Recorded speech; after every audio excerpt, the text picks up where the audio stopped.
vais vous parler du purpura rhumatoïde de l'enfant. Quoi de neuf dans cette pathologie?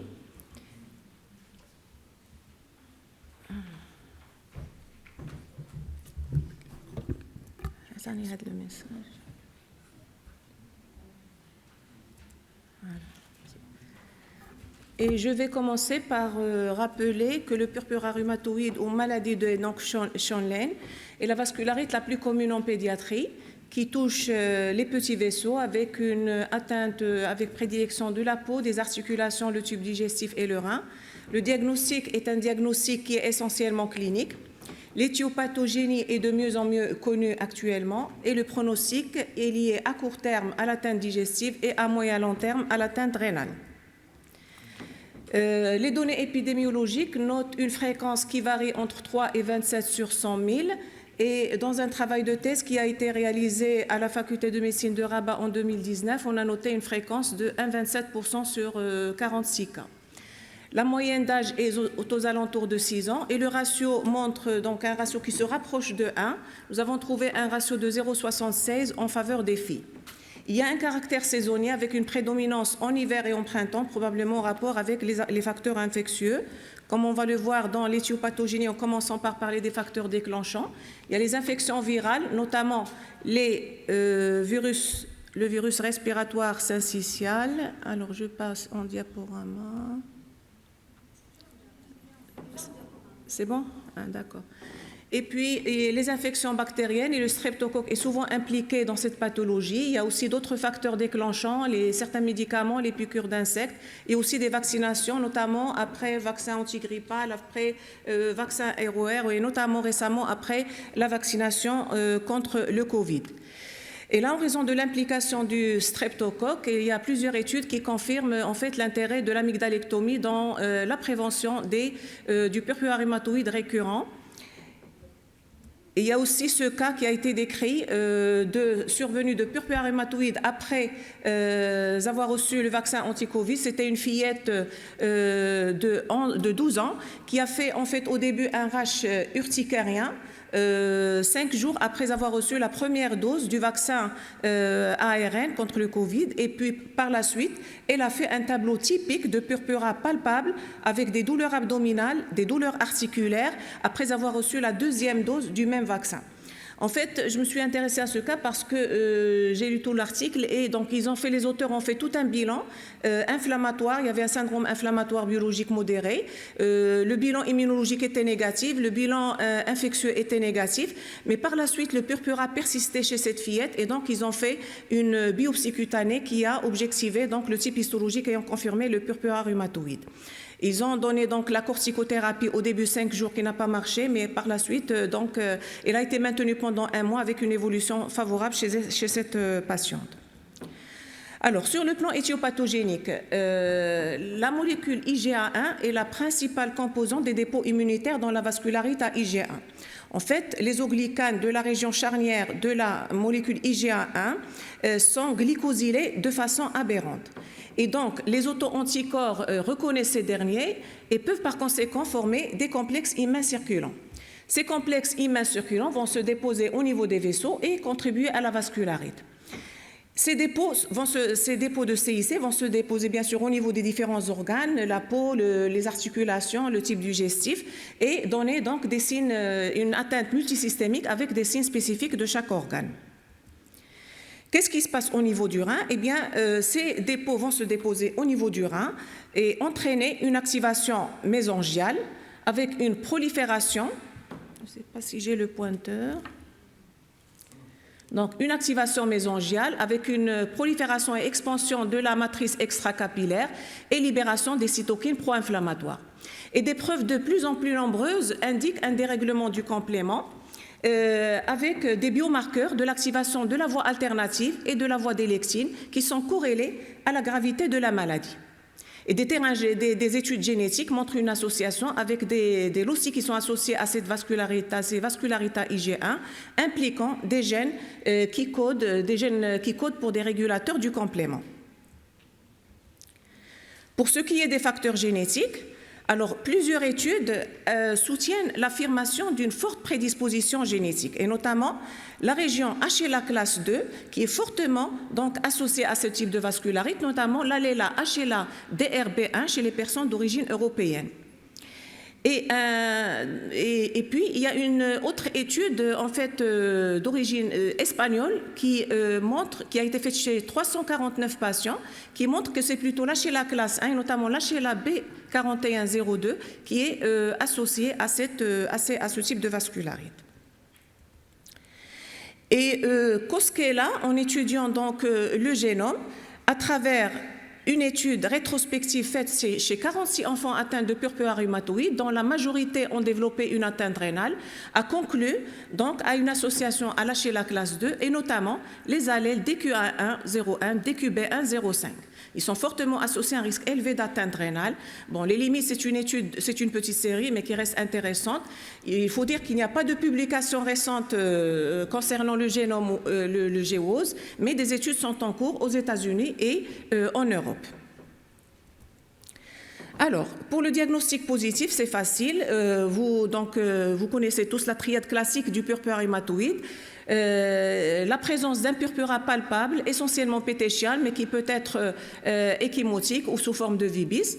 Les douleurs abdominales d'intensité variable et l'atteinte articulaire, soit sous forme d'arthralgie ou sous forme d'arthrite. Donc, devant la triade classique, le diagnostic clinique est posé.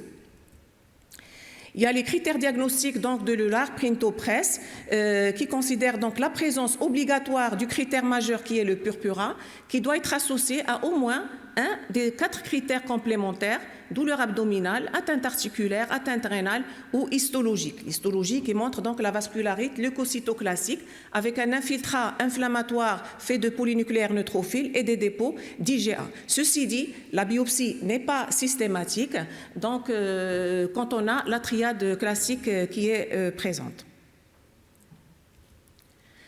Alors, le pronostic à court terme est lié à l'atteinte digestive.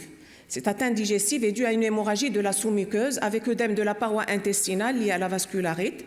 La fréquence de ces complications digestives est diversement donc, appréciée selon les séries. Elle reste dominée par les hémorragies digestives, en particulier donc, il y a l'invagination duodéno-jéjunale qui reste les plus fréquentes, mais aussi donc, les invaginations iliocoliques qui sont beaucoup plus graves, qui peuvent se voir dans 1 à 5% des cas. D'autres complications telles qu'ischémie, perforation. Ceci dit, on insiste sur le fait que la surveillance est très importante à court terme des signes digestifs dès que le diagnostic du purpura rhumatoïde est posé. Donc il faut surveiller le transit, l'intensité des douleurs, les vomissements et au moindre donc, signe d'alarme, il faut entreprendre des examens complémentaires, notamment l'ASP, l'écho-Doppler, plus ou moins fibroscopie selon donc, les indications. L'atteinte rénale reste le principal déterminant dans le pronostic à long terme du purpura rhumatoïde. La fréquence est diversement appréciée selon les séries et selon le mode de recrutement.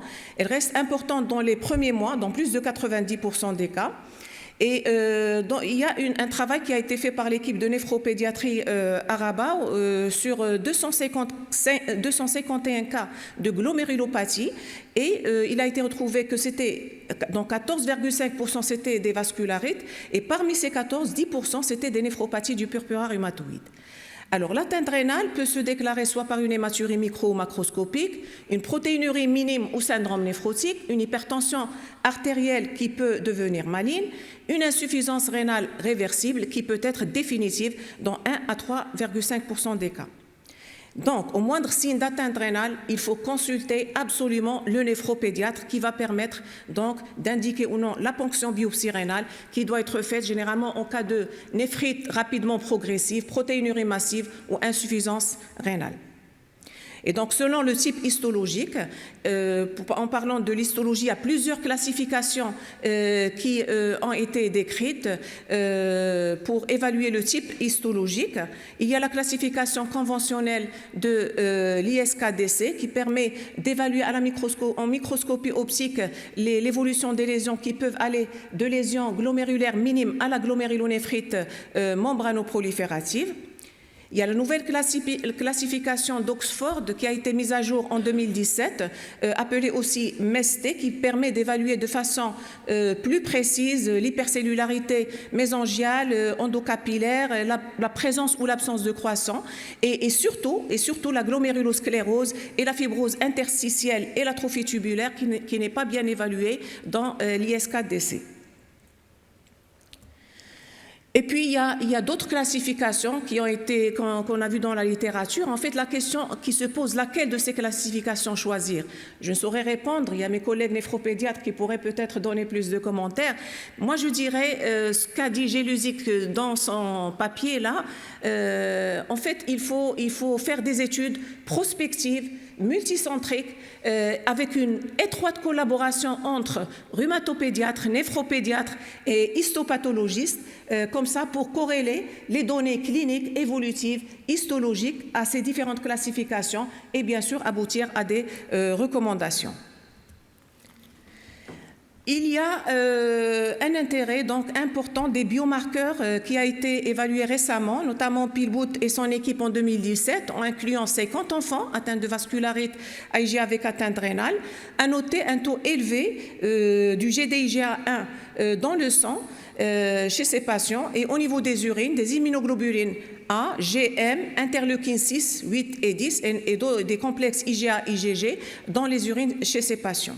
Berthelot et son équipe en 2018 a évalué aussi de façon rigoureuse ces auto-anticorps et a permis d'identifier un taux élevé d'IgE, IgM et d'interleukine 1 bêta chez les patients avec atteinte rénale comparé à d'autres qui n'ont pas d'atteinte rénale. Et Suzuki en 2019 donc a noté aussi un taux élevé du Gd-IgA1 spécifique IgG en cas d'atteinte rénale. Donc finalement, ces biomarqueurs sont très prometteurs et peuvent être utilisés pour prédire et identifier les patients à risque d'atteinte rénale et surveiller l'activité de la maladie. Alors, je vous rapporte l'observation d'une fille qu'on a vue au service, c'est Selma, âgée de 12 ans, qui habite Kénitra. Et Selma a fait 2 mois avant son admission un purpura avec des douleurs abdominales et des arthralgies. Elle avait une tension artérielle qui était correcte. Son bilan retrouvait un syndrome inflammatoire modéré. Elle avait une protéinurie à 0,8 g par jour, une fonction rénale normale et une hématurie microscopique. Alors, elle a été vue et bilantée à Kénitra. Et puis, elle a reçu un traitement à base d'antalgique qui a permis de soulager un peu les douleurs. Par la suite, eh bien, on ne sait pas, est-ce qu'elle a été suivie, est-ce qu'elle est revenue voir son médecin, jusqu'à ce qu'elle revienne à J30 dans un tableau de purpura, douleur abdominale, et à la bandolette urinaire, 3 croix de protéines et 4 croix d'hématie.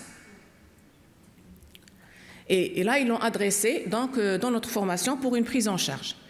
Alors, quand on l'a vue, l'examen clinique notait des œdèmes modérés au niveau des paupières et des membres inférieurs. Elle était hypertendue et elle avait une protéinurie à 2 g par 24 heures, une hématurie macroscopique et une insuffisance rénale aiguë. On l'a rapidement présenté à notre équipe de néphropédiatrie au service qui ont programmé rapidement une ponction biopsie rénale. Et je vous montre les résultats de cette biopsie qui a été faite au laboratoire d'Anapat à l'hôpital d'enfants de Rabat, chez Dr Rouas. Et donc, vous voyez là une hypercellularité endocapillaire globale. Donc, c'est une glomérulonéphrite endocapillaire avec là, on voit un croissant donc, qui adhère à la capsule de Bowman et avec une fixation glomérulaire mésangiale à l'immunofluorescence. Donc, la patiente a reçu un traitement par captopril, 3 bolus de méthylprednisolone avec relais par voie orale, mais aussi des bolus d'endoxan mensuels pendant 6 mois. Ce traitement a permis à 6 mois de négativer la protéinurie, d'améliorer les chiffres tensionnels et aussi la fonction rénale. Donc ça, c'est un exemple de glomérulonéphrite rapidement progressive chez une fillette donc déjà à 2 mois. Donc elle a fait une évolution vraiment défavorable vers une atteinte rénale sévère. Alors, après un recul de 2 ans, elle est toujours en rémission complète sous traitement d'entretien azatioprine à la dose de 100 mg par jour. Donc, message à passer devant ce cas. En fait, il faut, dès le début d'atteinte rénale, dès au moindre signe, il faut consulter donc les néphropédiatres. Deuxièmement, il faut donner les inhibiteurs d'enzymes de conversion, même si la protéinurie est minime. On sait qu'elle a pris uniquement un traitement ontalgique au début. Et puis, on insiste sur l'intérêt de la surveillance correcte et régulière. On a dit les signes digestifs au début, mais aussi l'atteinte des signes urinaires, la bandelette urinaire et la tension artérielle qui se fait. Donc, tous les pédiatres savent comment on surveille la bandelette urinaire et la tension artérielle à raison de 2 fois par semaine le premier mois, et puis 1 fois par semaine, donc le 2e et le 3e mois, et puis 1 fois tous les 15 jours jusqu'à 6 mois, et puis 1 fois par mois jusqu'à 1 an. Donc voilà pour éviter l'évolution rapide, comme le cas chez cette patiente. Alors, les autres atteintes qui peuvent se voir dans le purpura rhumatoïde, atteinte musculaire à type de myalgie ou myosite, atteinte testiculaire par le purpura de la vaginale et des pots d'IgA au niveau de la paroi des vaisseaux. Une atteinte neurologique peut se voir aussi à type de convulsion, hémorragie cérébrale. Il y a un syndrome qu'on appelle le syndrome d'encéphalopathie postérieure réversible. On ne sait pas quel est son mécanisme. Peut-être, est-ce que c'est l'hypertension artérielle? Est-ce que c'est l'inflammation systémique? Et il paraît que les patients ayant une néphrite font beaucoup ce syndrome. Une atteinte pancréatique par une augmentation de la perméabilité vasculaire, œdème, embolie des petits vaisseaux et puis hypoxie et ischémie pancréatique. Alors, quel traitement? Le traitement, avant tout, c'est un traitement ontalgique. Bien sûr, au début, on l'utilise en fonction de l'intensité de la douleur et qui se fait par palier selon l'intensité. On peut aller du palier 1, paracétamol, au palier 2, si la douleur est plus importante, on associe donc des opioïdes faibles à base de codéine, ou alors, quand la douleur est très intense, on utilise les dérivés morphiniques. Les anti-inflammatoires non stéroïdiens améliorent certes l'atteinte articulaire, mais ils restent contre-indiqués chez les patients souffrant d'atteinte rénale. Et puis pour la corticothérapie, elle est fortement recommandée et un travail prospectif en double aveugle contrôlé par placebo portant sur 171 enfants a conclu au fait de l'efficacité de la corticothérapie dans la réduction de la sévérité de l'atteinte digestive, l'amélioration de l'atteinte articulaire et puis la réduction de l'utilisation de l'endoscopie et de l'imagerie abdominale. Cependant, les glucocorticoïdes ne préviennent pas l'atteinte rénale. Ils sont indiqués en cas d'atteinte digestive sévère et en cas d'atteinte rénale modérée ou sévère par voie orale ou sous forme de bolus. Ça, c'est plusieurs papiers, et notamment des papiers récents qui montrent l'efficacité des glucocorticoïdes, notamment en réduisant de façon significative le niveau sérique d'IgA1 avec de bons résultats au niveau rénal. Alors, pour ce qui est des immunomodulateurs, je vous dis d'emblée qu'il y a beaucoup de controverses dans la littérature pour évaluer le rapport bénéfice-risque donc de ces traitements immunomodulateurs. Il y a les inhibiteurs de la calcineurin et l'impact de la cyclosporine A dans le traitement du purpura rhumatoïde avec atteinte rénale est intéressante. Elle a démontré son efficacité au début dans des petites cohortes pédiatriques. Et par la suite, cette efficacité a été donc confirmée dans des études randomisées avec possibilité de sevrage cortisonique, amélioration des lésions histologiques et amélioration de la protéinurie et même obtention de la rémission. Cependant, attention aux effets secondaires dans certains cas d'ordre digestif, neurologique et néphrotoxique. Pour le cyclophosphamide, eh bien, il a fait l'objet de plusieurs études, notamment une étude chez 28 enfants qui ont été divisés en 2 groupes, le premier recevant uniquement le cyclophosphamide et l'autre un contrôle symptomatique. Donc, ne prenons qu'un traitement purement symptomatique. Et après 7 ans de suivi, en fait, il n'a pas été noté de différence entre les 2 groupes pour ce qui concerne la rémission et la fréquence de l'insuffisance rénale terminale. 2 autres études concernant 54 et 80 cas, notamment, qui ont été divisées en 2 groupes, association cyclophosphamide et corticoïdes et cyclophosphamide seul. Là aussi, il n'y a pas été noté de différence significative entre les 2 groupes. Donc, en fait, ces données de la littérature littérature ne sont pas en faveur de l'utilisation du cyclophosphamide dans les formes sévères du purpura rhumatoïde.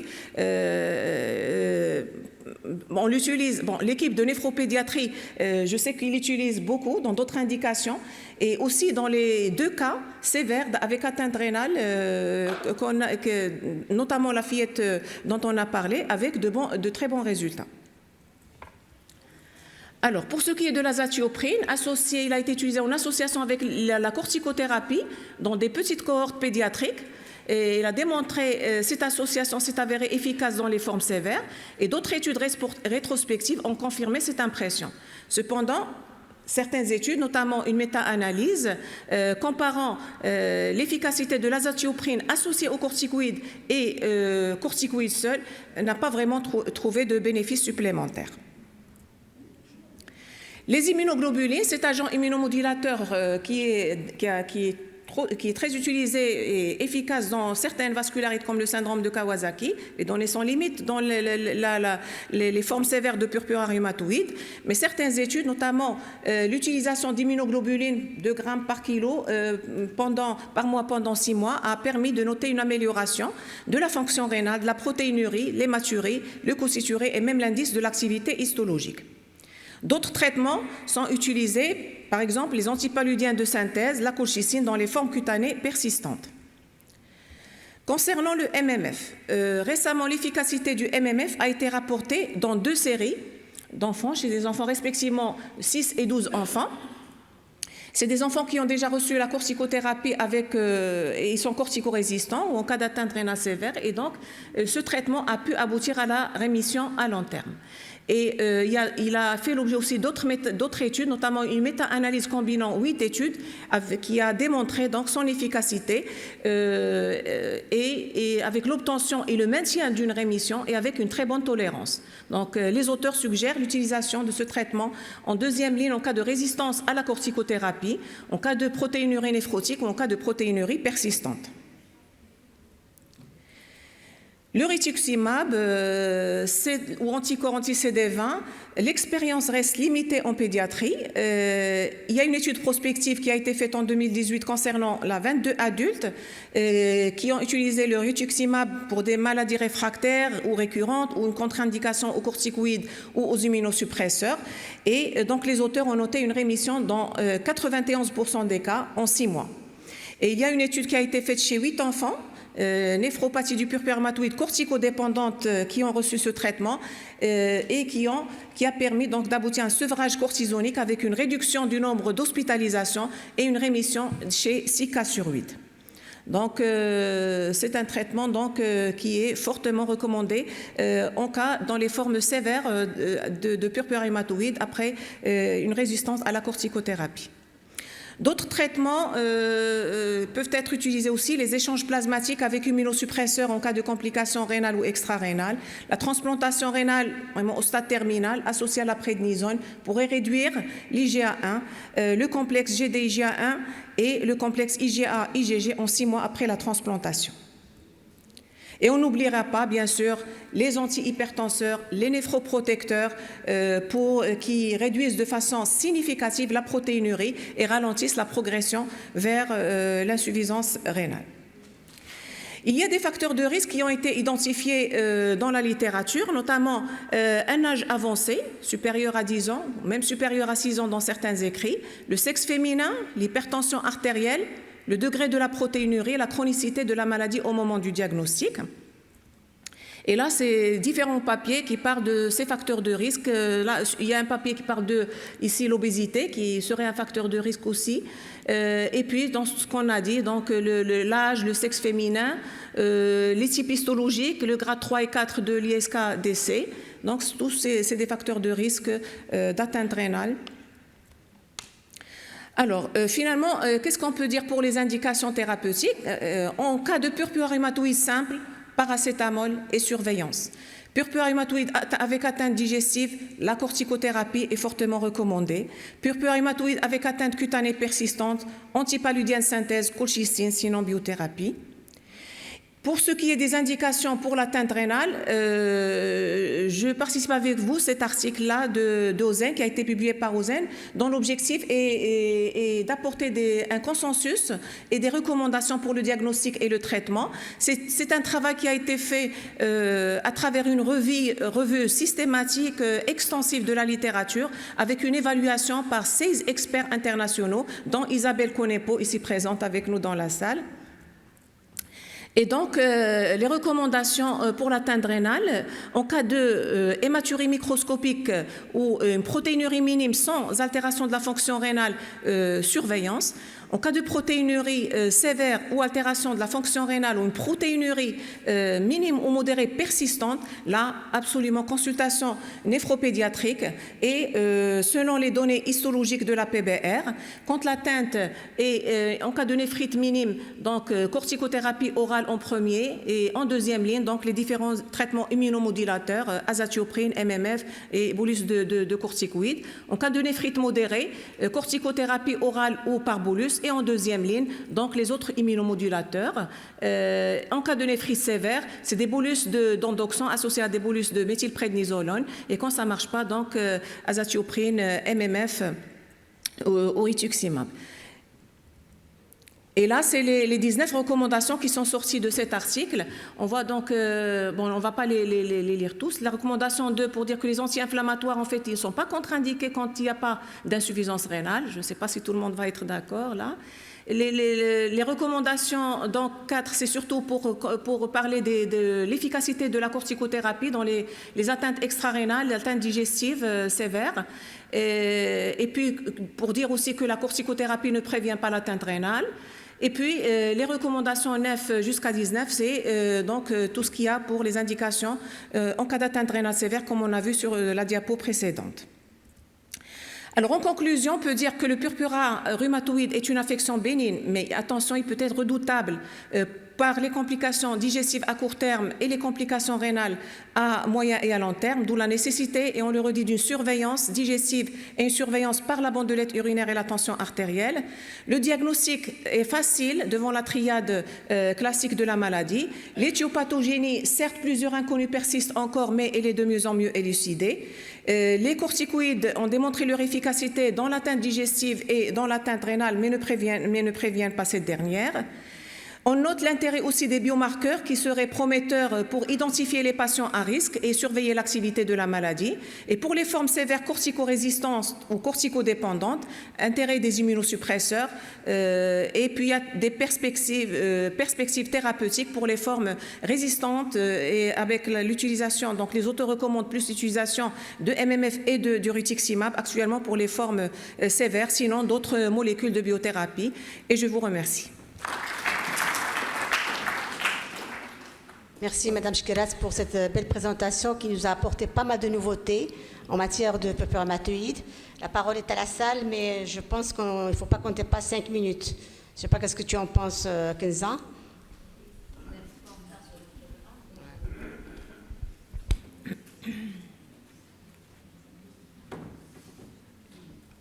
Oublil, qui est néphropédiatre, je suis sûre qu'elle a pas mal de questions. Je vous remercie d'abord pour cette excellente présentation. Et je voulais faire juste rappeler des réflexes en néphrologie pédiatrique. Le premier réflexe en néphrologie pédiatrique, lorsque nous sommes devant une pathologie, une maladie systémique générale, qu'on a une glomérulonéphrite, une protéinurie massive, une insuffisance rénale, si on n'a pas de néphropédiatre à côté, on ne peut pas faire de biopsie. Il ne faut pas hésiter à faire des bolus de Solimedrol. Ça, c'est les recommandations qu'on a eues dans la Société de néphrologie pédiatrique. Alors, 1, 2, je pense qu'au même titre que beaucoup de maladies, le purpura rhumatoïde, l'atteinte rénale du purpura rhumatoïde a bénéficié de beaucoup de molécules. Je pense qu'il faut oublier la cyclosporine, il faut oublier le Néoral, on ne l'utilise plus. Elle est tellement néphrotoxique qu'on l'a remplacée par d'autres molécules et que dans ce type de pathologie, on ne commence pas par une corticothérapie orale, on commence par des bolus. Et de 1. Et de 2, la surveillance est une surveillance au long cours, même dans les formes minimes. C'est une surveillance qui doit se faire et il ne faut pas hésiter à prendre la tension artérielle plusieurs fois par jour, plusieurs jours, et chaque fois qu'il vient à la consultation. Et quand ils sont protéinuriques et quand ils ont bien répondu au traitement simple, on n'est pas passé à des formes graves, quand on n'a pas fait de biopsie, la surveillance de la bandelette doit rester régulière. Et nous, on conseille 2 fois par semaine. Rester lundi, jeudi, mardi, vendredi, 2 fois par semaine, et au moindre infection, anomalie chez l'enfant, il est faible, on recontrôle la bandelette. Et enfin, je pense que le purpura rhumatoïde en ce moment, je ne sais pas ce qui se passe chez vous au service KNSA, mais moi, c'est une loi de série cette semaine. La semaine dernière et cette semaine, plus 2, 3 par semaine. Donc, alors, on a les pics saisonniers qui sont là. Et là, il faut qu'on garde en tête toujours la bandelette et l'état général. L'état général et la fonction rénale, bien sûr. Je ne suis pas tout à fait d'accord avec Madame Oublil, bien que je ne sois pas néphropédiatre. Madame Oublil vous dit faites des bolus de méthylpred. Et finalement, nous on est un peu plus, on va dire, on prend plus de temps, tant qu'on n'a pas un syndrome néphrotique, qu'on n'a pas une glomérulonéphrite rapidement progressive comme a dit Bouchra. Si on a de la protéinurie, on va dire modérée à minime, on se donne le temps, on se donne 4 semaines, on met des IEC, on voit ce que ça donne. Et on va dire que dans 80% des cas, ça régresse. Non, mais on n'a pas perçu ça. Donc c'est pour ça que... C'est-à-dire une atteinte rénale sévère. Atteinte rénale sévère, on est loin, n'hésitez pas. C'est ça mon message. Le reste, non. Le reste, on prend à la vie. Mais dans l'atteinte sévère, il ne faut pas trop attendre. Trop attendre, c'est pas bon. C'est ça mon message. Merci. D'accord. Merci, professeur, pour cette très belle présentation sur le purpura rhumatoïde. J'aimerais juste revenir à la pédiatrie générale. Si vous avez plus ou moins un grand enfant avec une douleur abdominale très intense sur le plan intensité, sans atteinte cutanée, il faut la chercher. Parfois c'est l'atteinte digestive qui peut révéler. Donc c'est surtout l'intensité. Ça ressemble à l'invagination chez un grand enfant. Donc essayez de réveiller le malade. Le deuxième message, c'est que si vous avez une atteinte digestive grave, démarrez un traitement. Si vous avez une invagination comme ça, il ne faut pas attendre l'atteinte rénale. Démarrer, faire des bolus, faire les muscles, il ne faut pas attendre. Merci. Un dernier message, c'est que devant une douleur abdominale aiguë, et si on n'a pas l'atteinte articulaire et l'atteinte cutanée, et si on fait la fibroscopie, il faut penser à faire une biopsie avec recherche de dépôt d'IgA en immunofluorescence, en même temps que chercher la gastrite à Helicobacter pylori. Parce que là, malheureusement, ça ne se fait pas. Et c'est l'occasion pour vraiment insister là-dessus. Merci. Oui, Madame Aïtsab.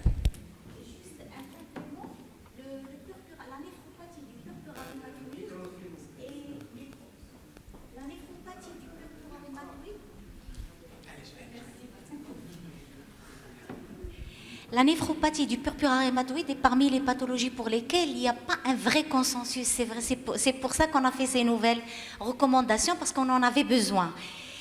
Dans le traitement de la néphropathie du purpura rhumatoïde, c'est vrai, quand on a un syndrome néphrotique, quand on a une insuffisance rénale, on n'attend pas. Chez nous, peut-être que ça va changer avec c'est-à-dire la sécurité, la couverture sanitaire pour tout le monde. Peut-être que ça va changer. On reste cyclophosphamide, on reste endoxant, parce que après la corticothérapie, le premier traitement actuellement, c'est le MMF. Le MMF, c'est vrai, comme a dit Madame Oublil, on est en train d'écarter vraiment la cyclosporine. Et il y a une autre molécule parmi c'est-à-dire ceux qui ressemblent, notamment le tacrolimus. On l'utilise plus que la cyclosporine. Donc, évitez la cyclosporine, elle est très néphrotoxique. Et le MMF, il a prouvé son efficacité. Pourquoi nous, on reste pour le moment cyclophosphamide? C'est parce qu'on n'a pas le MMF pour tous les malades. Si on a la possibilité, corticothérapie, bolus et puis MMF dès le départ. Et la biopsie n'est pas obligatoire si le tableau clinique est clair. Le diagnostic différentiel majeur, c'est la périartérite noueuse. Parce que quand vous allez faire une biopsie, s'il y a une PAN, vous risquez de rompre un anévrisme ou créer un anévrisme. La périartérite noueuse, elle se distingue par la fièvre, elle se distingue par le mauvais état général et elle se distingue par le syndrome inflammatoire majeur et l'HTA. Donc quand on a ces éléments-là, on a le doute, c'est là où il faut faire vraiment la biopsie. Est-ce qu'il y a une dernière question, un dernier commentaire? Madame Konepo, vous êtes très, très impliquée dans la recherche en matière de ces vascularites. Alors je dirais que, effectivement, nous, le point de vue néphrologue, on en envoie peu, nous, aux néphrologues, des purpura rhumatoïdes, parce que Dieu merci, et globalement, la maladie rénale est transitoire. Donc effectivement, vous avez peut-être aussi quand même un biais de recrutement par rapport à ces patients, parce que vous faites et la néphro et la rhumato. Moi, je voulais insister sur la prise en charge, en particulier des complications digestives, et insister sur l'intérêt de l'alimentation entérale. C'est des maladies où il y a beaucoup d'IgA. L'IgA, c'est toxique, on le sait, et on retrouve de l'IgA dans beaucoup de vascularites, et en particulier dans le purpura rhumatoïde. Et l'intérêt de faire l'alimentation entérale, c'est que clairement, vous faites finalement vous donnez un traitement anti-inflammatoire au tube digestif, et c'est quand même un traitement complémentaire qui est extrêmement important et qui est utile à ajouter aux corticoïdes, en particulier quand les enfants ont beaucoup maigri. Il ne faut pas les laisser maigrir, ces enfants, parce qu'ils font des invaginations, etc. Et le problème des opiacés, bien sûr, ils ont de telles douleurs, on en donne, et le problème c'est que ça les constipe encore plus. Donc on tombe un peu dans un cercle vicieux. Donc moi j'insisterai vraiment sur les formes digestives des patients qui ont beaucoup maigri, qui ont des douleurs vraiment importantes, certes les corticos, mais ne pas les laisser maigrir et leur donner une alimentation entérale, pas parentérale. Entérale, c'est un équivalent de repos digestif. Donc ça c'est vraiment, franchement je vous le conseille parce que ça rend énormément service et ça permet certainement de limiter la dysbiose qui favorise probablement l'accumulation de ces IgA. Donc c'est juste un petit message pour vous. Merci Madame Konepo pour ce message très intéressant. Alors je pense qu'il n'y a plus de questions. Et je remercie au nom de la salle les 3 oratrices pour la qualité, la clarté et la richesse de leurs exposés. Et donc on va passer au déjeuner et on espère démarrer tôt le programme de l'après-midi qui normalement doit démarrer à 14h30. Voilà. Merci.